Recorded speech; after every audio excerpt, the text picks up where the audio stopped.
Welcome to Feminist Founders, the community for entrepreneurs who are ready to reject toxic capitalism and do business differently and better. We're your hosts, Becky Mollenkamp and Faith Clarke, and we're so excited you're here. If you'd like to support our work, please consider a paid membership. Information is in the show notes. But without further ado, let's get into today's episode. Hello. This is a quick note to say that we are not having an original episode this week. If you cannot tell, I am ill. I'm on 2 weeks of a virus. I'm making improvements finally. So Faith and I will be back with conversations soon. Faith had the great idea, though, while I'm resting, to share an episode that others hadn't heard. And I thought, well, how about sharing Faith's episode of Assigned Reading, a podcast or a series I did over the summer talking about feminist essays. And it's she and I discussing we should all be feminists. It was a great conversation that not nearly enough people got to hear or see. So I'm hoping that I can bring it here for more people to enjoy and learn from. As always, Faith has so much incredible insight and wisdom to share. Before we dig into that, though, I just wanted to remind you, if you're listening to this as it's coming out, October 1st, in just over a week on October 9th, 2025, Faith and I are hosting a focus group style conversation called The Weight We Carry, where we're talking about invisible labor. As you know, we spent the whole summer having a conversation with each other and with other folks about invisible labor, the weight that women carry that often goes unnamed. And we're going to be hosting a group session all about that. It's free. We would love to have you join us. The information is in the show notes or below, where you can find out how to sign up for free to come join us live, to share your stories, hear from others, and finally learn that you're not alone in all of this caregiving, managing households, holding emotional space, working, all of the things that we do. And then also begin to imagine together, collectively, what relief could look like, so that we can help you see that it's not you that's broken, it's the system, that your story is important. We'll be taking the incredible stories that we get from this session and turning them into a white paper that's very needed to help illustrate this issue for folks. And we'll also be telling you about an offer we have coming up. That is a very minimal part of this event. It's really about collective sharing, collective space holding, and envisioning collectively what the future can look like. And we'd love to have you join us. So again, it's free. It's next week. The link to sign up is below. And in the meantime, until we're back at it, hopefully very soon with new episodes, please enjoy this conversation that I had with Faith all about we should all be feminists. Hi, Faith. How are you? Hey, Becky. I'm pretty good. You're contemplative, you said earlier. Yes, because I've been listening to Some Reason Labor. That song has been in my head, and perhaps that's aligned with the exhaustion, the overwhelm, the burnout feeling, and just kind of seeing how much that feeling is a part of what society has offered to me versus, we do the Feminist Founders podcast, and I didn't quite go into it, but the idea of there was a trauma to inflammation. There was a chart that I'm going to send it to you so we can put it in the show notes. But there's a chart that I referred to that just talked about the impact of colonization, supremacy, and basically it just led into trauma and inflammation. That even the inflammation in my body right now, 80% of it at least is just tied to systemic stuff, And so that was just it's sobering. I can feel that in my joints, quite literally. So I know what you're talking about. Well, we're talking today about Chimamanda, and I just looked up how to pronounce her last name. Hold on. Adichie. Chimamanda Adichie. And we should all be feminists.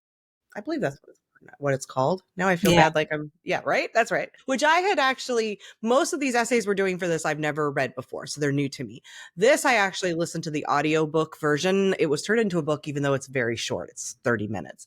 And so I've listened to it a few years ago, but I rewatched the TED Talk today. It's also, I think there's a print version available, but I'll link to the TED Talk. And if there's a print version, I'll link to that in show notes. So I just watched it right before we got on. And I'm curious, I'll share my high level thoughts too, but I want to know kind of just that 2,000 foot view of What do you think of this? Yeah, I really enjoy listening to Chimamanda because she's centering African continent Nigerian culture, which is very similar to Jamaican culture. So that was often when I'm in conversations about feminism, what's centered in this country is whiteness. And it's not, because it's centered, it's invisible. You know, we talk about feminism as if it's not white feminism. And so it was something beautiful about listening to her narrate the stories that I'm familiar with, even though it's different versions of those stories. It may not be that she talked about the fact that the guy paid the person and the guy thanked the waiter or whoever thanked, her male contemporary. And I just, having seen that, different versions of that, just growing up, that kind of difference, assumption and stuff like that. So I quite enjoyed it. I recognized it also as dated, meaning, you know, in terms of the article, the essay itself, she did this talk, then she wrote the essay, and then she's been refining, you know, her perspectives all along. And like everything else, you know, as she said in the talk, people shape culture. And so it's our own shaping of our experience that then even creates the change that makes different elements of the conversation relevant to us now in 2025, perhaps than she was referring to in 2017 or 2018 or whatever it was. 2017, yeah. So I was just also, there's something hopeful about that, some of those shifts, while at the same time, the really long tail, the slowness of change and how much maybe power resists change. So how it snaps back at you and kind of tries to recover itself, you know, thinking about the 1% increase in Black women's unemployment in last month in this country, you know? So just like you think about there's progress and then there's a snapback, and always, you know, just so recognizing that things have changed and also recognizing that, yeah, it's the change is long and hard. We'll go into all of those things that you talked about more in depth. But first, I want to correct myself. It was 2013. The reason I said 2017 was because I also want to address just sort of upfront that in 2017, Chimamanda had made a statement, trans women are trans women. And that was definitely, especially in the time, very much interpreted as saying trans women are not women, but they are trans women. She later clarified that was not at all what she meant. And that in fact, she was saying trans women have a unique experience as women. And so we need to honor the fullness of their unique experience. And so I read more about, because I had just heard this sort of like rumbling that, ooh, not Chimamanda because she's a TERF and let's stay away from that. Having done a little more research for this conversation, I realized that I don't believe that is at all the case. I think that what she was saying was probably not the best way to say what she was saying, and was then also taken and sort of spun out as she was correcting that that's not what she believes. She's fully in support of trans women, do believe trans women are women, just that that's a unique experience different from a cis woman's experience, which is a valid thing to say, I think. Right. So I wanted to point that out really quickly too. So that was in 2017, but I think it's reflective of what you're saying that, you know, this was in 2012, 2017, she sort of put her toe into the trans conversation, went through that experience of, oh, I need to be more careful or more clear about what I'm saying, and that learned more. There is this evolution, because I had the same feeling when I watched it of, this feels dated in a way, and yet still present in a way, right? Some of the references even felt a bit dated, but then also like that reference that you said of giving the money to someone, you giving the money and then looking at someone else. I thought, does that happen? Now, of course, this is my white American experience, right? Which we'll talk about. But I was feeling like, is that dated? And then there's a part of me that thinks, every time my husband and I go to the restaurant, the waiter still puts the check in front of my husband, never in front of me. So it does still, like, you know, there are these things that in some way when I'm listening to it, I'm thinking this does feel of its time a bit, but then also there's a lot of it that still feels fairly relevant now. Yeah, there's something I appreciated that she centered the conversation in the African continent and in Nigeria. And I think that the conversations that we're having that are not contextualized, what are we even saying? What are we even saying? So I am not a woman. I'm a Black woman. I'm a Black Afro-Caribbean immigrant woman. I am a woman whose mother, right? And I think all of the contextualization is important. And I also think that, you know, the moment I think this kind of speaks to some of what she talked about with misogyny. that women are pushed back on because we're women. And we push back, we hold women to a higher standard of the same perfectionist supremacist ideology that harms us all. So there is an automatic checking. I felt myself do it. Is she correct? In a way that I wasn't aware of doing, if you say it was Trevor Noah. Right. And so I'm saying that I am aware. I remember I did a presentation and completely overlooked. I was coming up with some examples of people who modeled the characteristic that I was doing. And I chose a Black man. And in the night, after kind of processing some of how the workshop went, I was just like, oh my goodness, there is this Black woman who outshone this Black man as a model of this thing, but I overlooked her completely. So just in my own work, I have to acknowledge that when I'm asking a question, is she right? Or when I'm kind of saying it's dated or whatever, there is a critique to it. I accept the datedness of men speaking.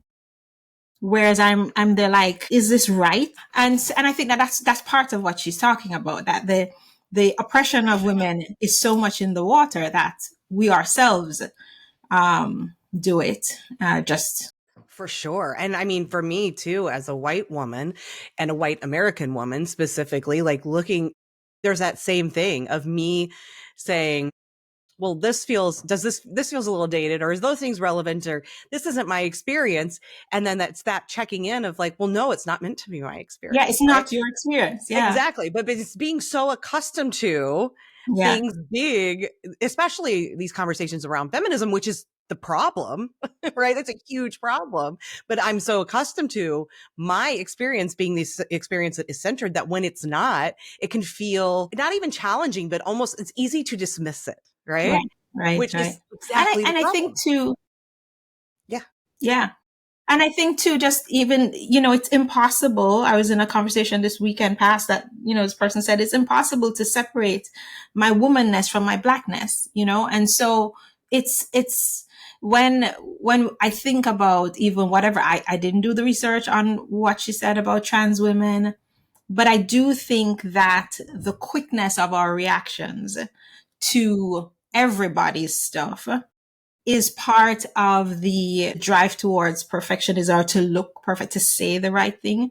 And it's the very thing that stops us from actually being able to bring the equity and equality and justice that we need. Because everybody has to perform feminism or perform, restorative practice instead of being, and if we can understand within the context of relationship, I hear us saying, somebody asked me this, do we hold people who have large platforms to a higher standard? Yeah, maybe.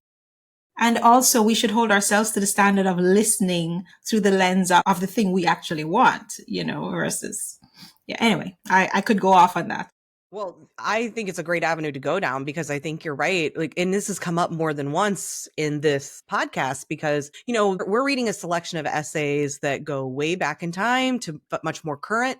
And, the older the essay is, the more through our current lens, we see all of the glaring errors, right? And especially when we're looking at feminism, where very often a lot of the early work, and we're reading things from all types of folks.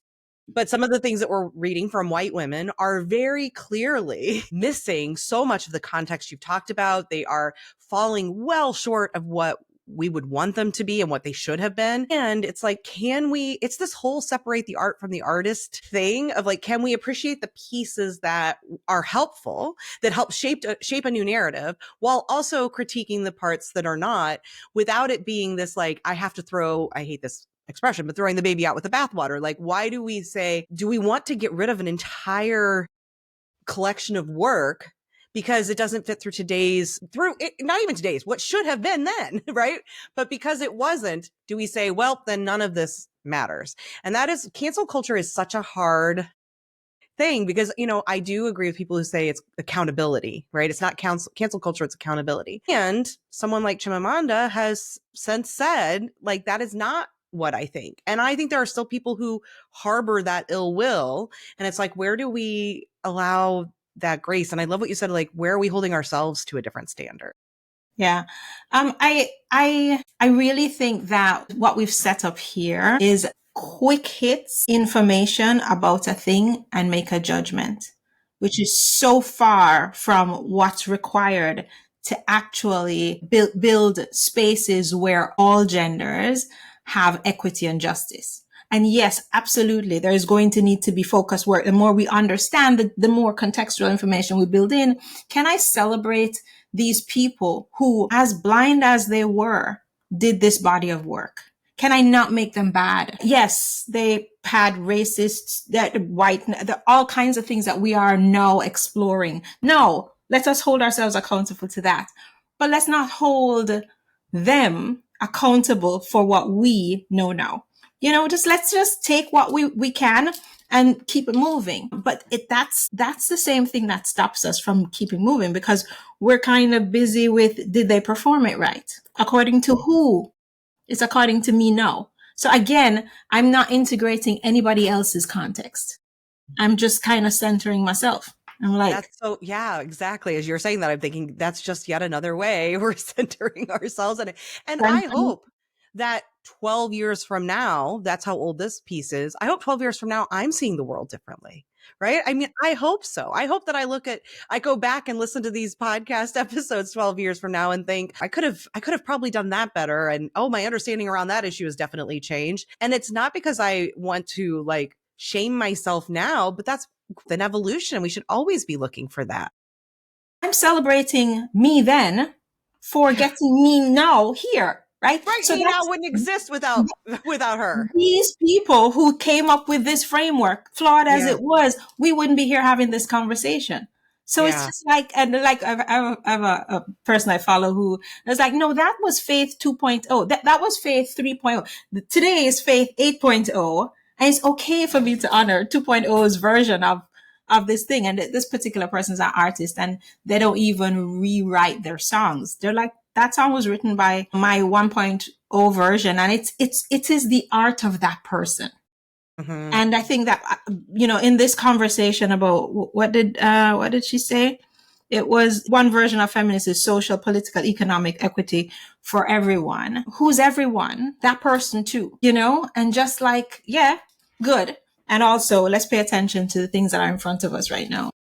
Yeah. I mean, so this concept of we should all be feminists feels it, in a way, really sort of simplistic, right? It feels like when I was listening to it, it feels sort of like this very simple concept, because some of it, like even the crowd kind of laughs, and that makes me a little uncomfortable when they're like, she's sort of saying things about women are these perceptions of feminists as man haters, and the people in the audience kind of laugh, and it's several other things where they kind of laugh, and I don't think that she was meaning them as jokes, but you can tell there is this discomfort around some of what she's saying, or it seems so extreme that they're laughing. But I don't know, because that concept feels a little outdated again, but this is 2012, but it all feels a little simple. And yet I think what you're saying, like these things that we're saying about the way she chooses to center a different experience than is normally included in this narrative, the way she talks about gender, even like there are things about it though, although the concept I think feels pretty simple, like, well, yeah, we should all be feminists. Yeah. Okay. Everyone should be treated fairly and equally and equitably.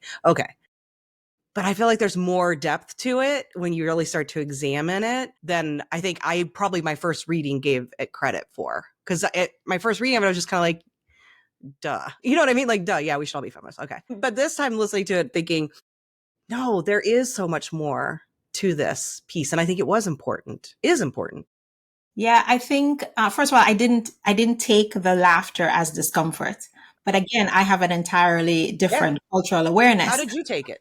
It was the use of humor in recognizing pain is a thing Black folks do all the time.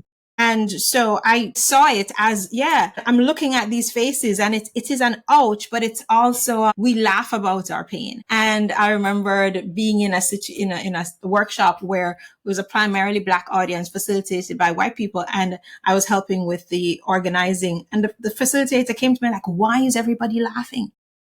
I said, yeah, that's one of our processing languages.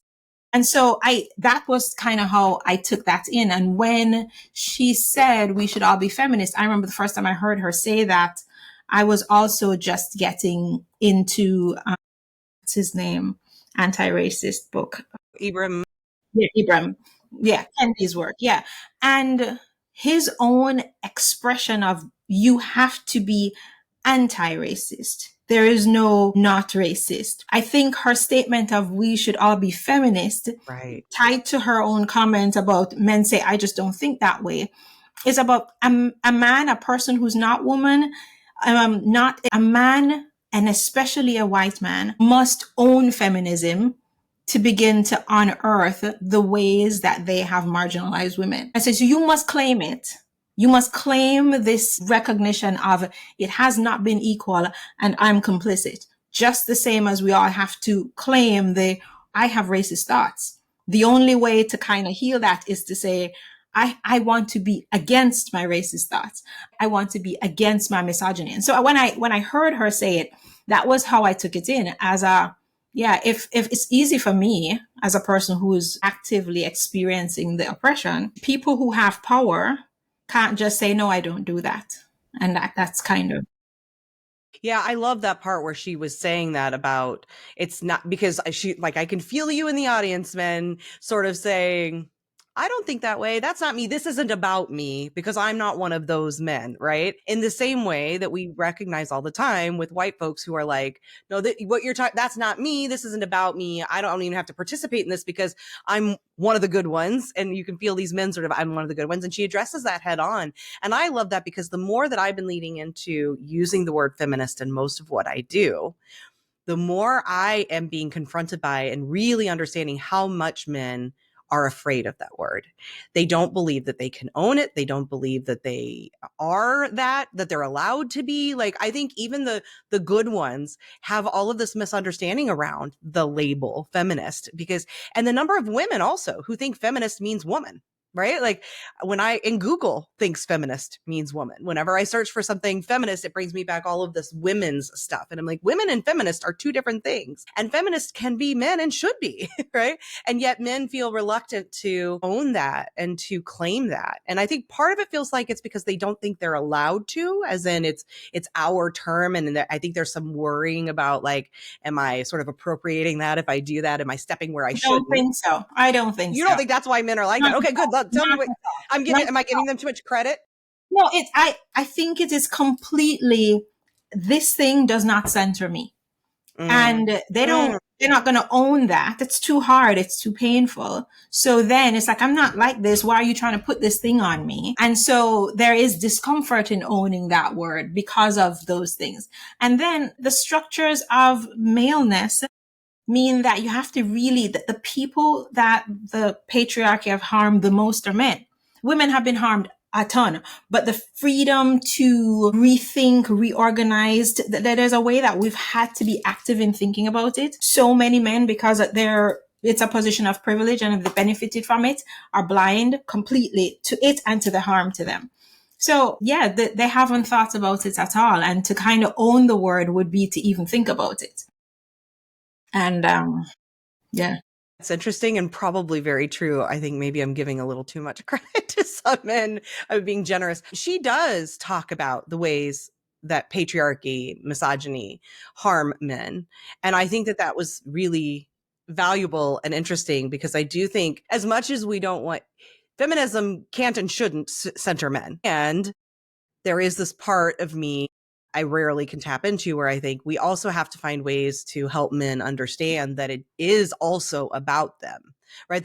That this is not just about saying women and it's about all people, as she's saying, all people should be feminists because feminism is about equity for all people. And so if that's the case, then that includes men. And one of the ways I think men start to see that is when they can begin to understand how misogyny and sexism and all of that harms them as well. But yeah, I don't know. I'm not the person who's going to educate men. But even that, right, is we can only get you on board when you see it's harming you. I know. Now, you can't attend to the fact that 50% of the population is being harmed and you're benefiting until we say, hey, but you also are harmed. And so I think part of the whole, I told you I'm listening to labor in my head. Part of the whole thing has to be that I let men do men's work. And so I am like, who do I center and be focused on what I'm voicing, and trust that everybody kind of gets a hold of their work, because it's the previous model that says we take away the labor of people higher up by trying to help them understand that we are being harmed, you know? I mean, I'm not one to do that work. And Yes. I know that is not my lane. It's not a lane Yeah. I'll ever be in. I do not have the patience or spirit for that. There are women who do that work. And in the same way that there are Black folks who are willing to do that labor to help white folks, should they have to? Should they? Like, no. And there are those folks who do that. And I'm grateful for the folks who do. So I'm sure there are men for whom they are grateful that there are women willing to step in that lane and do that work. But I agree with you 100%. We shouldn't have to. It's not our job. We shouldn't have to take on that labor. But it also gets frustrating, I guess, to an extent of like, how long do we wait for men? Because men have made it clear they have no, like, they're not interested in taking up that mantle. They're not going to do the work.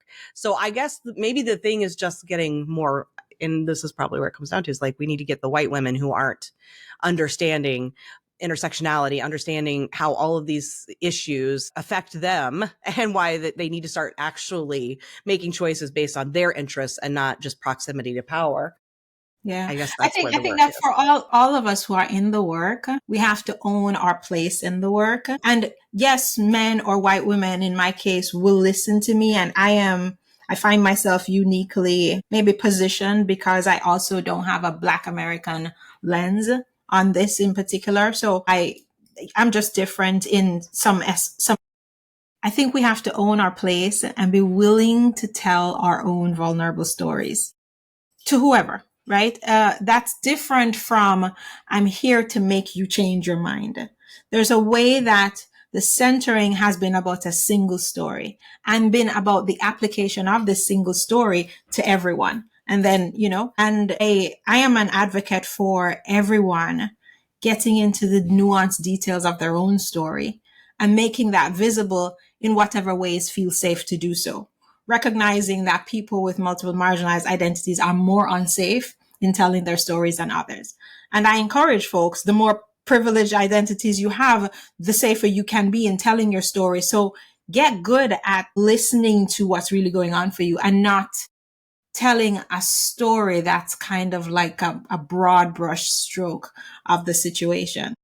And I think, like, so when I listen to Chimamanda, I hear a personally specific story. And I do think that in this country, people listen to it. She's the one who said a story is it's a story. It's an individual story, right? And I think in this country, there is so much need to take everything and make it into a broad brush stroke versus an individual human story, and challenging our own selves to say, what's my relationship to this story? Versus, is this person right or wrong in saying the thing that they're saying? Because that's the same thing. Hierarchy, power over, and, on all the stuff. But yeah, I'm curious because so my relation to the story, when she's talking about these ideas around being people starting to use this word feminist about her and her work, and the sort of the confusion or the not understanding and then learning more about it and sort of owning that and all of it. My relationship to that is, and this is a lot of privilege, and I recognize that, is I never once really, I don't remember a time where I questioned the word feminist for myself or felt uncertain or uncomfortable or any of that. Like, it just felt like, yeah, that's just how I am, right? Like, that is just how I'm wired. And a lot of that has to do with, one, my upbringing with my mom and the fact that she had left a world that was deeply not feminist, and somehow she got college educated. That's really what it comes down to. She got college educated, and that changed her worldview, and she raised us very differently than she would have been raised. So it's just sort of in the air I breathe. Plus, it is a term that I now, at the time I wouldn't have understood this, but I now understand is just a label that has been applied more comfortably and liberally to white women historically. And so, of course, it would feel more natural for me. I'm curious your relationship with that part of the story, that discovery of the word feminist, of stepping into and owning it, because I know that there are still many, and again, this will be just your story. I'm not trying to make this universal, but I know there are a lot of Black women for who that word to this day still is really uncomfortable. And I can understand all the reasons for it, but I know you're someone who actually feels, I think, comfortable with that term. And I wonder what your relationship with it is. Yeah, well, I mean, for me with words, I'm pretty comfortable claiming, reframing, defining words for myself. But my kind of awakening. So I was feminist before I called myself feminist, but my awakening to stuff in college was about my awakening was to the harm of enslavement on Black men, because there's something about noticing how the system crushed Black men that was new to me. So the word feminist as a word that emasculated, she used the word emasculate Black men. I was against that very idea. So when I'm introduced to the word as a way, as a philosophy that continues to harm Black men, that doesn't help them to kind of heal, and doesn't give proper space to the journey that they'd been on, Caribbean descendants of enslaved men that were bred, that were made into studs, that were separated from their families and used to propagate the peopling of plantations. That had me separate from the idea of hating men, yet no. Right. And again, this is from a position of not having interrogated the word specifically, but I was like, no, I think that recognizing the harm to all the people. So in particular, not saying to men, you are all so horrible, but to recognize what's leading to that, some of that horrible. And when I was referring to Black Caribbean men, that was important to me. No, that I have that. That feels intact. I understand that. No, I'm recognizing I am, as a woman, also conditioned to save men. And so that doesn't make my recognition bad, but I am conditioned to save men. So even my resistance to ideas around feminism, which I hadn't interrogated, was tied to it doesn't save men, which is about misogyny, is about undervaluing what I might want. Chimamanda said, it's about protecting a woman's right to want. So I now claim the word as a word that says, let's center women. And for me, if I'm centering women, just like when I'm centering neurovariants, just like when I'm centering the story of immigration people who are immigrants, when I center marginalized people, everybody is served. And I know that. So for me, feminism is currently a way to center women, because as a woman, I know that I have the tendency to mistrust women. I have a tendency to mistrust Black women. I have a tendency to critique Black women's voices more, to see it as harsh, to see them as unfriendly. I do that. And it was funny to me, another Black woman said that we Black women refer Black women so much less than we refer other groups of people. And so just to own the misogyny in the water and to heal that, I claim the centering of women, to start fundamentally with the centering of my own self so that I can want what I want and not judge that. First of all, I want to go back to the part that the beginning of that Pete, of what you were saying there, because there's so much in that was so beautiful, because it speaks to why the Black woman's experience is different than the white woman's experience, and why feminism needs to be able to understand that, evolve to like encompass all of that, right? To say that this under this umbrella is all of us. But it's that misogynoir, and you may know, I'm not sure who coined that phrase. I should know. I'm sorry, I can't think of it. I feel like it's like Kimberly somebody, but no, that might be just Kimberly Crenshaw I'm thinking of. Anyway, but misogynoir, which is that very intersection you're talking about, where your own relationship with feminism is not just about your relationship as a woman or your experiences as a woman, as it is for me, which is why it may have felt easier, because it's like, oh, it's about women. Okay, great. I'm a woman. That makes sense. I love it. Where yours has this added layer of your relationship as a Black person, and how that term has affected Black folks, and then that overlapping. And that's where that, like, of course there's conflict there, right? Where for me, it becomes so much easier to say, why wouldn't anyone be a feminist, right? Well, there's reasons why. For other people, there's more conflict there, because there are these, like, I think the way you express that about Black men is just so powerful, because that's something obviously that white women, it probably doesn't even, as they're examining their relationship with the word, that's not a part of their experience. I think that, part of what we just have to own is that in this country anyway, whiteness is made to be this kind of thing that has no definition. So everything has a definition in contrast to whiteness. And because of that, how do you hold on to like what is happening for other people? Because you can't hold on to what it is for yourself yet. And there's a way that I think it's harder for white folks, people who have been called white, who have benefited from being called white, to hold on to what their specific story is. Because it is like a bland wall with, and I am the painting on the wall. And do you like this painting? Do you not like the painting? Is a whole conversation about me. And so I think that like it has to, I don't know that feminism needs to take on the nuance of everything. I think all of us who are framing what feminism is like now need to do the work. And I think it's harder work for white folks to frame ourselves in this story. And so it's easier for me when I'm doing anti-racist work to talk to white women about framing their story because they're used to woman. They know, right? And so I can kind of lean into that and then expand it over into what happens for Black folks or BIPOC folks around, oppression and stuff like that. But I do think that there's a unique challenge and opportunity to be like, what if there is any such thing as a background wall? What's me as a picture on that wall? And what's my story of power and oppression? Because we all have one, all of us. And when we can own our story of power and oppression, it'll be so much easier for us to do some of this work of like, how do our theories include all our stories, Yeah. But I think there's a way. Yeah.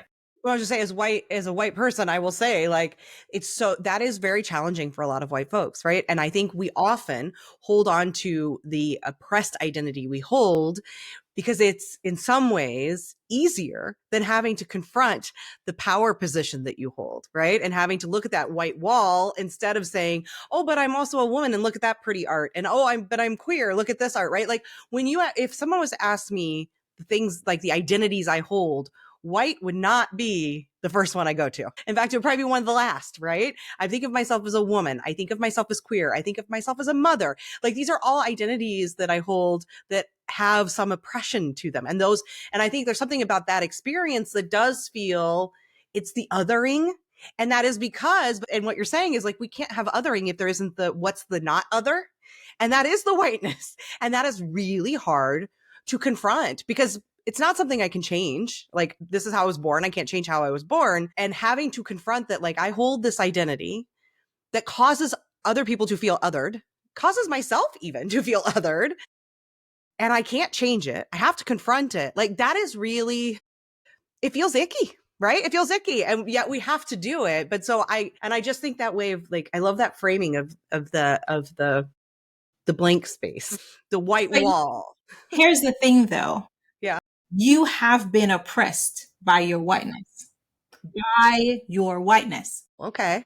And there is a way that when I have been oppressed by my neurotypical passingness, right? I have been oppressed by that because we live in a world where we've done this hierarchy and it doesn't matter where we land in a prison that it's not us. It's a prison, right? And so how has whiteness been a prison for you? And it's not, how is neurotypicalness a prison for me? How is being smart? How is going to an Ivy League school a prison?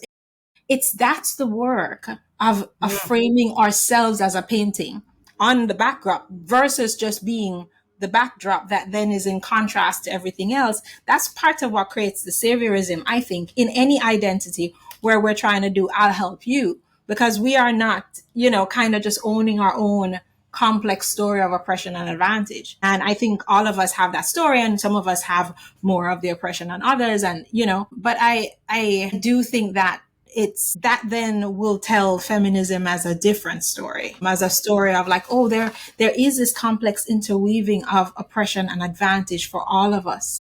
And how do we kind of be with that when we're in a moment with another human being with a different balance of oppression and advantage.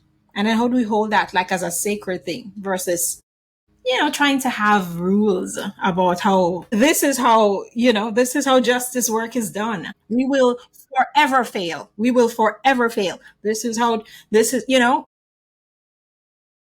That piece right there makes me feel like I can start to see, and thank you for this, because it's not an exploration I think I've done enough of, which is how have I been oppressed by my white identity? And I can see that prison in a way in what you're just saying of like, this is how it's done, the rigidity of whiteness, the rules of whiteness, and the ways that those have made me show up in ways that aren't fully me, that have made me sort of repress, suppress real parts of me because they don't fit the rules of whiteness and the way I'm, just as you're talking about earlier, within Black culture, it's common to laugh at the pain or something, right?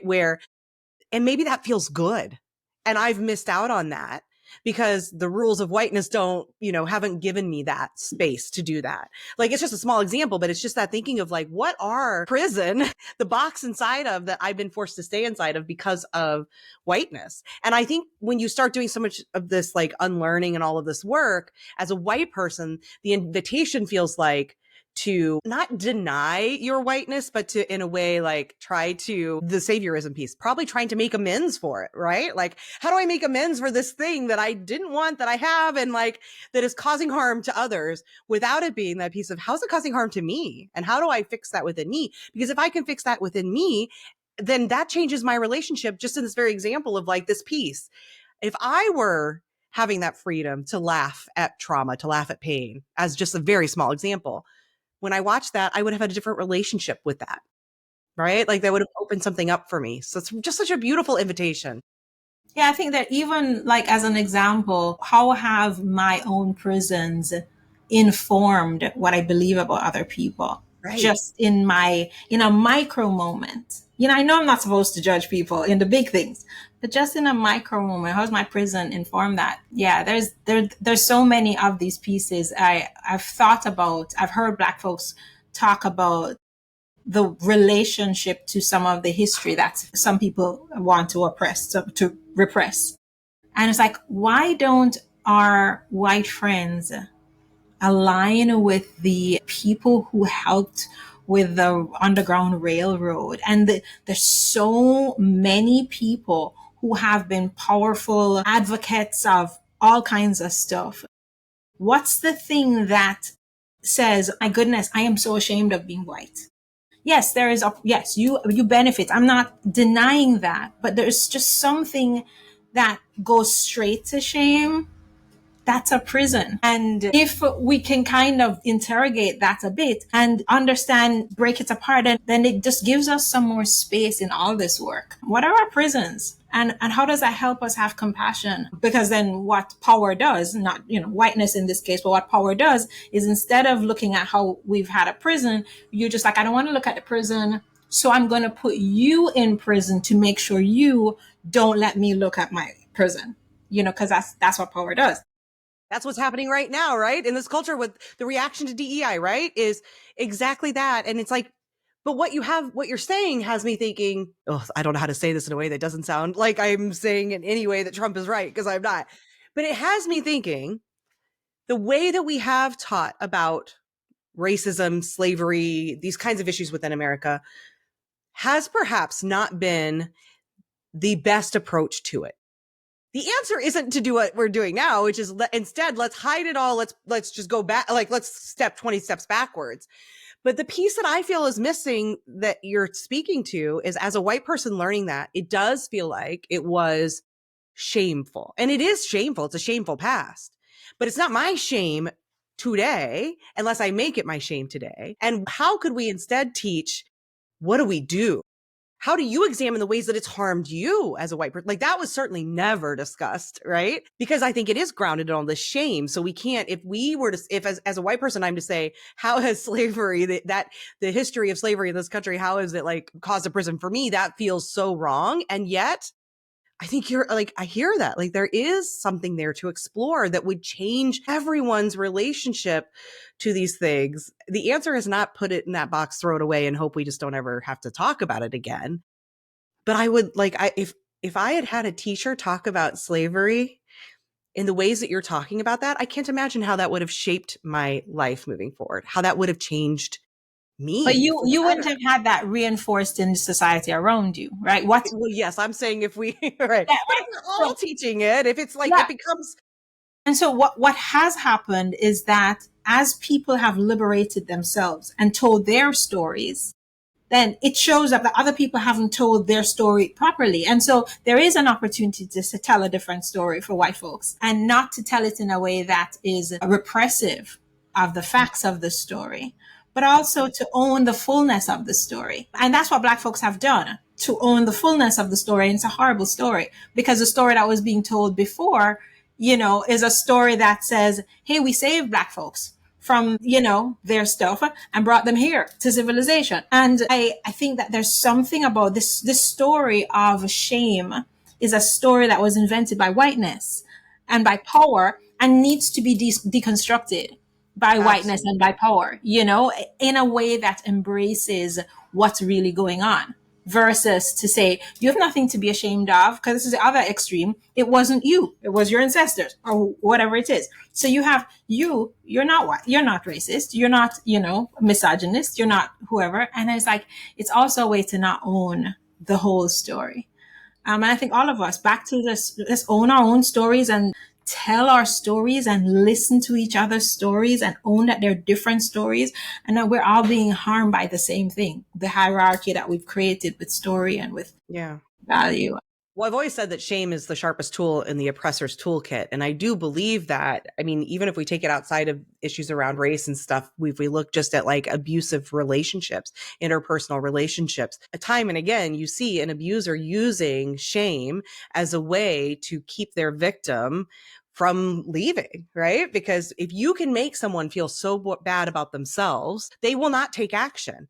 And that is exactly what it feels like, where whiteness uses shame as a way to protect whiteness, right? Because It's fair though. It's really fair. Shame is covering fear. And I think the oppressor's tool is the biggest tool is the fear. And for white folks and for people higher up in power, the shame acts as a way to keep you from acknowledging, I don't want to lose my place. This is scary. I see what happens to Black folks. I don't want that to happen to me and my kids. yeah. And so it's fear. And can we kind of like fear is our common, like we all have this fear in common. But some of us, get to feel it out front. And Well, because some people don't have as much privilege to not have to be with the fear, right? To find ways to avoid the fear. And that's, yeah. I wanted to make sure, because I know our time's coming up here, but you mentioned at the start, and the quote that I pulled out from this essay on my little quote board is, people do not make, or culture does not make people, people make culture. I And wrote it down. and I did too, because I really loved it. And you mentioned it as well. And it feels like, as we were just saying, you were like, well, one teacher teaching you something isn't going to change anything because you're going out in these waters. But the point of but if we all start to make these changes, and we are, you're right, at this individual level, but I'm just envisioning a world where it could happen inside the schools as well. But that's how we change these things, right? But I'm just curious what you felt like, because you wrote it down as well. It must have meant something to you. What did that bring up for you? Yeah, well, that my work with culture in organizations, I'm always, I think maybe it's the systems person in me, I'm always asking the question in a system, where do we intervene? Like people come to you with complex stuff and you're just like, I believe we intervene in groups of 4 and 5 and 8 people. So if I were working in health and whatever, I'd be intervening on whatever people call family. And in organizations, I intervene on wherever we call team. I think culture shaping needs to happen in tiny pockets. We do not shape culture in 2,000 to 10,000 people. And so when she said that it's people shape culture, I was like, there are people who must own their power to influence, who must own their ability. Yeah, we can protest and we can work on policy. That's just not my work. My work is in this group of 5 people, between me and Becky, what's our culture of being with difference? What's our culture? What's our practice? What's our ritual? What's our equivalent of dancing? What's our paraphernalia around celebrating the individual story? What's our way to kind of say, hey, this is you kind of hiding behind this power identity. How do I lean into that? So when she said people shape culture, I see the people as a catalyst. And I'm like, where are you catalyzing a pocket of change? And every teacher in every classroom, every, person in a family, we're either reinforcing culture. She said, and I wrote this down, culture, she said, unlearn the prison of gender. I'm like, yes. Mm-hmm. But she said that culture is for preservation and continuity. And so in my mind, I must, as a person, I'm either preserving and continuing or I'm disrupting in my little pocket of 4 and 5 people. How am I doing that? Yeah, because when I read or heard that culture doesn't make people, people make culture, it made me think just this feeling that we sometimes excuse ourselves from being part of the change because it feels too big. Culture, it's the culture. I can't change the culture. I can't change the systems. It's just those are the way they are. That sort of feeling of like, how do I as one person affect any change? And my thought was exactly, and in what, going with what you're saying too, of like, yeah, but groups of people are what form and begin to change culture. Yeah. Culture doesn't, we don't have to just accept culture as this monolith thing that exists and there's nothing that can ever change it. It is changed and is shaped by us. And that to me, it felt like this permission slip of sorts to say, yeah, you do. This is you, that you get to make this decision by owning this word feminist, by understanding these values, by expanding your understanding of what that means, all of that. You get to be a part of shaping a new culture. Yep. Yeah, Absolutely. that feels empowering. Not to undervalue your own, like, what did they say, that we're 6 degrees of separation from anyone? So it's not like I am in proximity to 6 people who are in proximity to, and so what's my intention, back to, stuff that we've talked about, what's my intentional practice around this shaping in the spaces that I'm in, how do I kind of keep myself awake to how I want to be in the world, even in protest to, what's being reinforced around me. Yeah, and and stop underselling, undervaluing that the work that we as individuals who then are in contact with other individuals who become a web of people who become the culture, like to not undersell and undervalue the importance of the work Right. you do, and that work does have meaning, and that we can't excuse ourselves from the fight just because it feels too big, because it like you said, it's one person at a time. And Faith, you've affected me. So there's at least one of your 6, right, that you've affected. And hopefully people listening, because I can't imagine any white person anyway listening to this today who's not going to be thinking a little bit differently about their relationship with whiteness, their relationship with oppression. And that is part of that, right? The more that we do this, then we're starting to create these webs that become culture. That is culture. Like you said, even that group of 6, it's a culture. It's not maybe the greater culture, but it's a Not the culture. And those begin macro, to, but yeah, absolutely. yeah, which then begin to affect the culture. I wanted to mention one other thing before we go, which is because you just said, like, that's not my lane, or like, activism or whatever the thing is, the ways that we show up and helping in one way, like, do we help men or not? This book, and you've probably read it, but it's called Social Change Now from Deepa Iyer. And it is this social change roadmap. And inside of it, I wonder if I can find it for people who are looking on YouTube, but I highly recommend people look at it because it talks about these different ways that here it is. There's this wonderful little guide here that shows, like, in the center basically is activism, it's change, it's equity, liberations, justice, solidarity in the middle. But there's all of these little paths that help to get there. And all of those together are what create change. Some of that looks like being the storyteller. You mentioned storyteller. Chimamanda, like, that is storytelling, and it is a part of getting us there. It's not just the people who are out on the front lines. It's not just the people who are specifically and explicitly educating people. It's the people who are healing those people. It's the people who are telling their stories and contributing to the conversation. There are so many ways that we can be a part of creating the change. And I think too often we think it has to look a certain way. So I like that you mentioned, like, you're identifying where's your piece of that puzzle. Yeah. And I think to also just drop an intersectional lens on that your piece of the puzzle can depend on which fight you're in.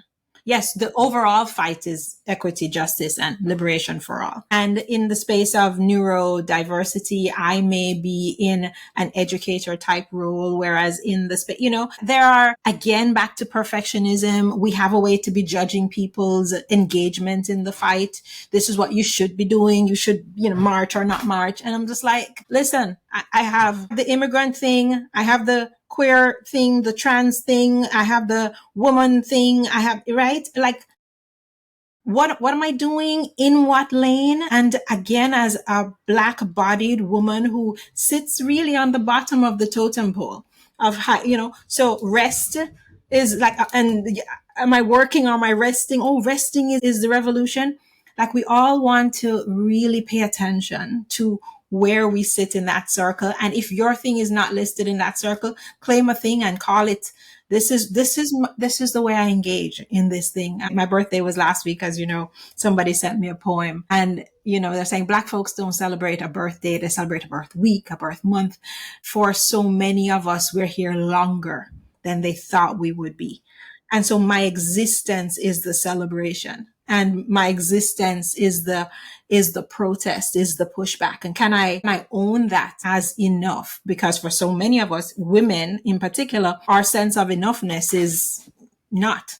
There's never enough, right? It's not. I have to be, right? So again, where did it come from that I have to be protesting and working on equity in a particular way? Who said? No. And what Deepa also talks about is the ways that can change your relationship. Just as you said, in one space, it might look like one part, another, it's another. In some places, it's more than one. So it's not, there's nothing prescriptive about that model either. It's very much like you're saying, like, figure out, it's more about it being expansive and allowing yourself that invitation to say, activism looks different for different people. And we have to be okay with that, because like you said, too often there's this judgment that comes up, especially like the far left is just as guilty as the far right of these sort of black and white thinking, all or nothing, my way or it's wrong. And we have to say, like you said, like, for many people, existence is resistance. For many people, rest is resistance. Like, that is how they're participating in the resistance in a world that says they're not allowed those things, right? So yeah, I think I just love that you brought it up in a way too. And I just wanted to point that out because I think it's an important piece of all of this puzzle. I love that graphic. I've shared it with people. Yeah. It's so good. Thank you, Faith. I think this conversation, I don't like playing favorites, but it is among my very favorite because it's really cracked my brain open to think about things in a new way. And I'm going to sit with that for a while. And I know with certainty it will affect the way I parent. And that's huge, because I am parenting a white man, a future white man. And I think a lot about that. And I want to really re-examine some of the ways I talk about issues with him to make sure that I am not creating a future savior, that instead I'm creating somebody who can examine things and understand the ways that his oppression has also been his own oppression. So thank you for that. And thank you for all of this. It was wonderful. Welcome. You're welcome. Thanks for being here. And again, we hope you'll consider joining our paid membership to help support our work. The link is in the show notes. When you join, you get all of this, obviously, but also bonus content in a private podcast feed, as well as free admission into our Feminist Founders Society community calls. It's a wonderful growing community, and we'd love to have you be a part of it and to support the work we do with Feminist Founders. Until next time, keep kicking toxic capitalism to the curb, friends.